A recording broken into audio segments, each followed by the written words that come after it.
सभी प्यारे भक्तों को राम राम। आज भक्तमाल में से कथा करेंगे गोस्वामी श्री रूपलाल जी महाराज और श्री परशुराम देव जी। गोस्वामी श्री रूपलाल जी महाराज।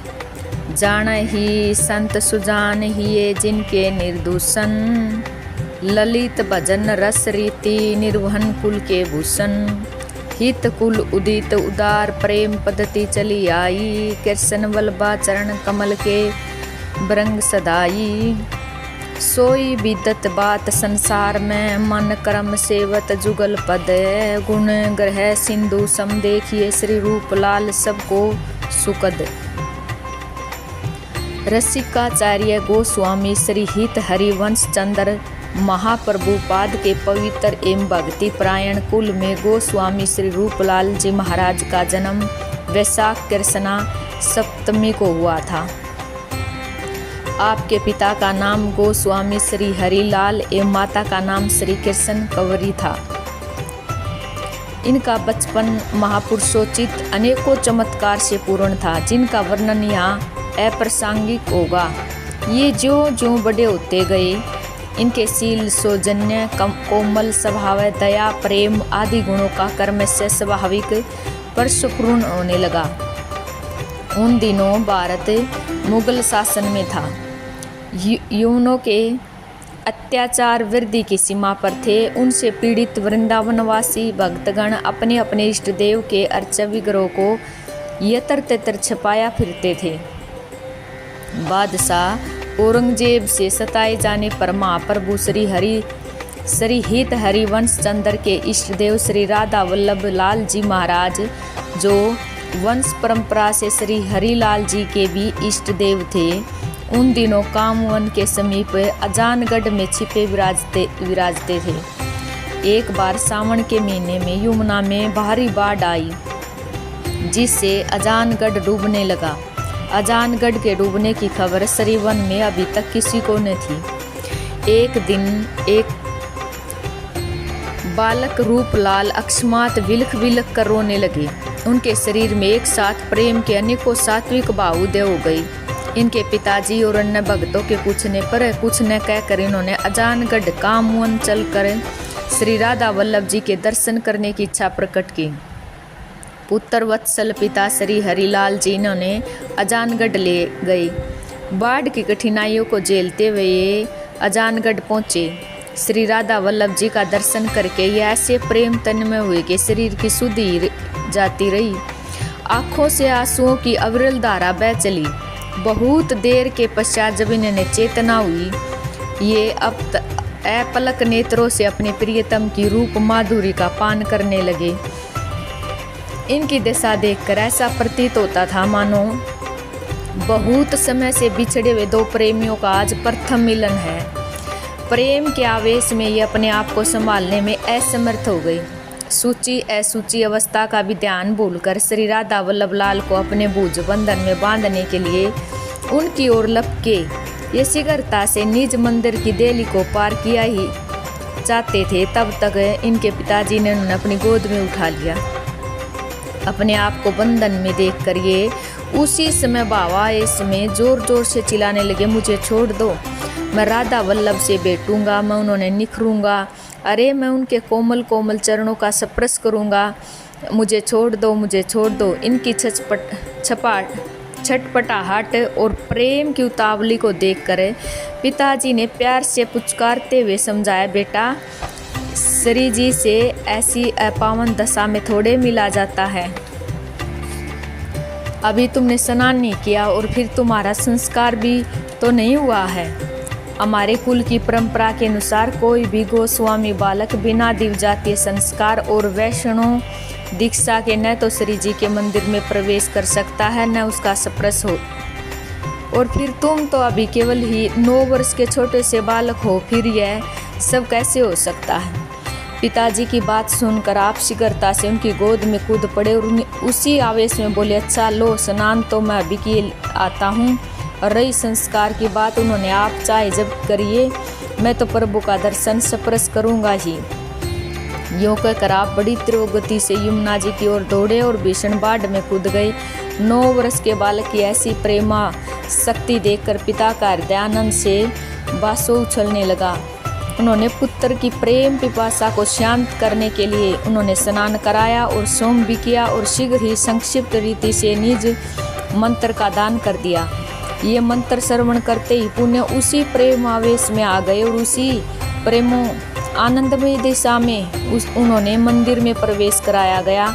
अपने अनंत प्राणाधिक प्रियतम श्री राधा वल्लभ लाल जी के कोमल चरणों का स्पर्श करते ही इनके शरीर में विद्युत का सा संचार हुआ और इनका शरीर दिव्य द्युति से चमक उठा।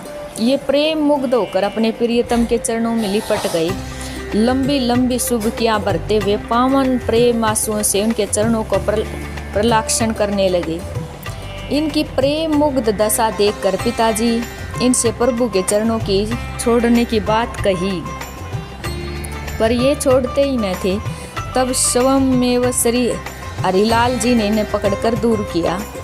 चरणों से दूर कर दिए जाने पर ये दोनों हाथों की अंजलि बांधकर वीरणी की भांति फूट फूट कर रोने लगे।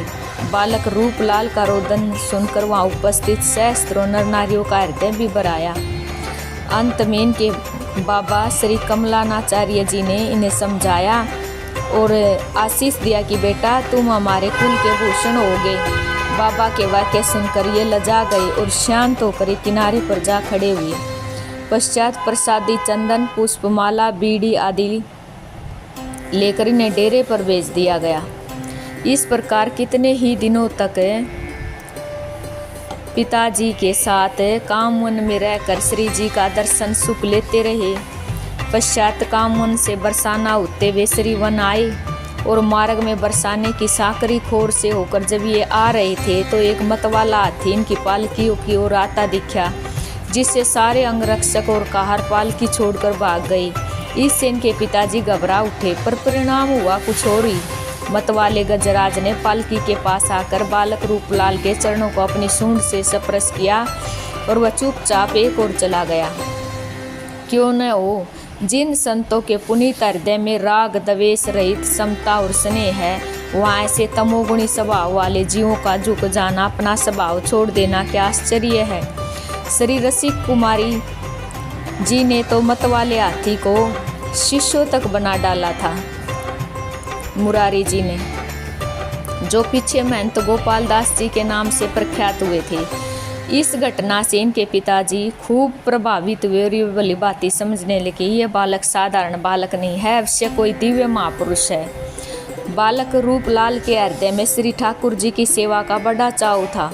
उत्तम आचार्य ब्राह्मण कुल तथा धन धान्य संपन्न प्रतिष्ठ घर में उत्पन्न होकर भी आप स्वयं अपने हाथों श्री प्रिया जी के रास मंडल की सोनी बुआरी लगाया करते थे। यदि कोई इनके इस कार्य को छोटा बताकर इससे निवारण करने की बात कहता तो आप झट से कह देते, तो क्या गोस्वामी श्री हित हरिवंश चंद्र ने अर्थात हे राधे मैं आपके भवन के आंगन की मार्जनी हो सकूं, यह असत्य ही कह दिया है।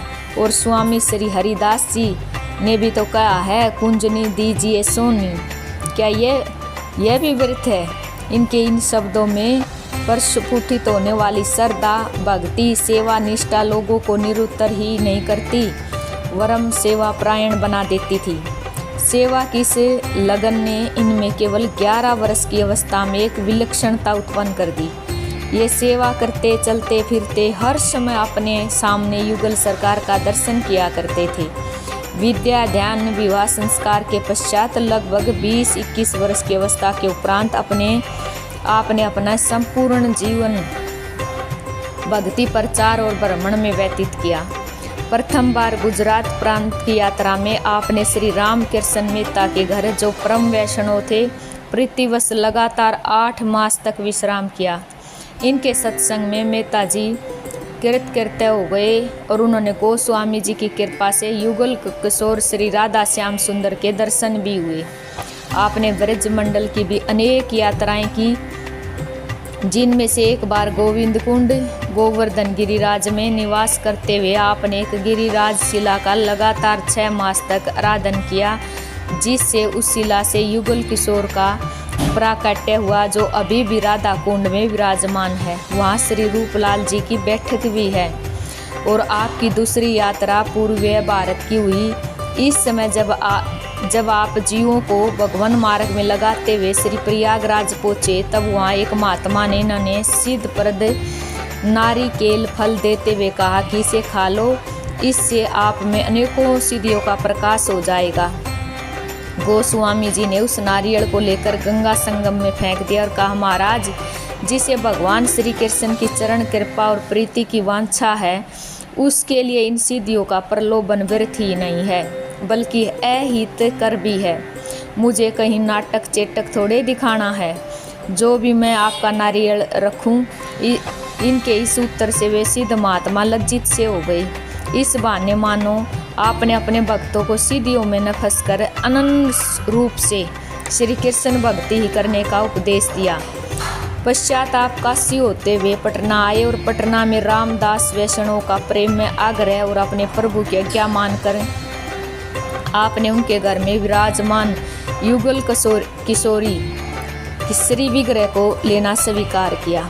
जगन्नाथपुरी जाकर नीलाचल नाथ के दर्शन करके आप अत्यंत आनंदित हुए और प्रभु के महाप्रसाद की प्रत्यक्ष महिमा देखकर आपका हृदय प्रसन्नता से फूल उठा। पूर्वीय प्रांतों की यात्रा 4 वर्षों से में पूर्ण करके जब आप श्री वृंदावन आ रहे थे, तो मार्ग में कुछ दिनों के लिए आगरा ठहरे। वहाँ आपने अपने शिष्य वैष्णव दयाल दास की पुत्री विष्णुबाई की बीमारी दूर की और यही विष्णु गुरु कृपा से आगे चलकर परम भक्ता हुई। अस्तुत श्री हित रूपलाल जी गोस्वामी जी की इष्ट निष्ठा वृंदावनेश्वरी श्री राधा के चरणों में थी। अतः वे एक बार उनका दर्शन करने बरसाना गए और वहाँ गोस्वामी जी के अनुराग और भाव से प्रसन्न होकर स्वामिनी वृषभानु दुलारी श्री राधा ने आपको प्रत्यक्ष दर्शन दिए। श्री स्वामिनी जी का दर्शन करके आप मुदित मन से गा उठे, बरसानो वर सिंधु भाव बहु लहरुनि बरसै, लीला चरित्र सुबारी भर्यो भावुक दर्ग दर्शै, ललित रतन जा मध्य बास परिकर जुबानु को, रसिक जो हरि लखत तहाँ गम नहीं आण को, शीस तय प्रकाश कोटिक जू सब राधा, शीस जहाँ उदित है मंडल अखंड चित, एक रस मोहन चकोर लखी मुदत है, लखी मुदित है। गोस्वामी श्री हित रूपलाल जी महाराज श्री राधा वल्लभीय संप्रदाय के केवल आचार्य ही नहीं, वरम एक सच्चे रसिक संत थे। इनका चरित्र इनकी इष्ट निष्ठा, प्रीति, भक्ति, सेवा, लगन, भाव, दयालुता, लोक सेवा, निविरता आदि का साक्षी है। इन्होंने अपने धर्म पालन के लिए श्री वृंदावन और अपने इष्ट राधे श्री विग्रह श्री राधा वल्लभ लाल जी का परित्याग करने में भी कोई चक नहीं की। गोस्वामी जी भगत तो पूरे थे ही, साथ साथ विद्वान भी अच्छे थे। आपने अपने जीवन काल में अनेकों भक्ति ग्रंथों की रचना की है, जिनमें से अब तक कोई 20 ग्रंथ उपलब्ध हुए हैं और उनमें से कुछ के नाम दिए जाते हैं। अष्टयाम सेवा प्रबंध, मानसी सेवा प्रबंध, आचार्य गुरु सिद्धांत, नित्य विहार, गुड ध्यान और पद सिद्धांत, राधा स्रोत, गौतमी तंत्र के आधार पर है, ब्रज भक्ति और वाणी विलास इत्यादि। और वैष्णव रामदास जी के युगल किशोर अभी भी श्री गोस्वामी श्री रूपलाल जी महाराज के वंशजों द्वारा बड़ी सरकार श्री वृंदावन में पूजित हो रहे हैं। श्री परशुराम देव जी, श्री परशुराम देव जी का जन्म जयपुर राज्य में 16वीं सदी में हुआ था और ये परम रसिक महात्मा हरिव्यास देव जी के शिष्य थे। परशुराम देव अच्छे कवि और रसोपासक थे। भगवान की कथा सुधा के रस आस्वादन में उन्होंने अमित आनंद मिलता था। दूसरों को कथा अमृत पान कराने के लिए वे सदा प्रस्तुत रहते थे। तिलक लगाने, माला फेरने, भगवत गुणानुवाद करने को बड़ा महत्व देते थे। वे कहा करते थे कि जहाँ धर्म की खेती होती है, भगवान के भक्त जन रहते हैं, वहीं साधु संत अपने रहने का स्थान बना लेते हैं। जिस तालाब में पानी नहीं होता उसके किनारे हंस नहीं रहा करते, और जिस मनुष्य में भगवान का प्रेम नहीं होता उसके पास भगत जन भूल कर भी नहीं जाते। परशुराम देव का व्यक्तित्व तो बहुत ऊंचा था, उनमें अलौकिक तेज था। उनका जीवन पूर्ण रूप से तपों में था। विधर्मी तक उनके दर्शन से प्रभावित हो जाया करते थे। अजमेर के निकट सलेम शाह नाम का एक फकीर रहता था। वह हिंदुओं तथा अन्य मतावलंबियों को एक दृष्टि से देखता था। साधु संतों पर अत्याचार करने में उसे तनिक भी संकोच नहीं होता था। लोग उससे डरते थे कि वह कहीं अपनी सिद्धियों से उन्होंने हानि न पहुंचा दे। महात्मा हरिव्यास जी की आज्ञा से परशुराम देव जी ने उसके दम्भ और पाखंड का अंत किया। जनता का उसके आतंक से परितारण करके भगवत भक्ति की महिमा का विस्तार किया। सलेमाबाद में उन्होंने राधा माधव के मंदिर का निर्माण करवाया और शहर का नाम परशुरामपुर रखा। परशुराम देव जी उच्च कोटि के रसिक थे, बड़े ठाठ बाट से रहते थे। देखने वाले को भ्रम हो जाया करता था कि ये विरक्त हैं या ग्रस्त हैं। एक बार एक ब्राह्मण ने इनकी त्यागवृत्ति की परीक्षा ली। उसने इनसे माया त्याग की बात चलाई। संत और भक्तों का चरित्र दूसरों के उपकार के लिए होता है। परशुराम देव जी ने अपनी सारी वस्तुएं त्याग दी। केवल कोपनी धारण करके वे उसके साथ नागेश्वर पहाड़ की गुफा में चले गए। थोड़ी ही देर में एक बंजारा आया और उसने अपनी संपत्ति इनके चरणों में चढ़ा दी। ब्राह्मण परशुराम देव की इस सिद्धि और प्रभाव से चकित उठा। उसने चरण पकड़कर क्षमा मांगी। उनकी आज्ञा में प्राण तक न्यौछावर करने को तैयार हो गया। परशुराम देव ने भगवान की रसमयी भक्ति से अनेकों जीवों का कल्याण किया।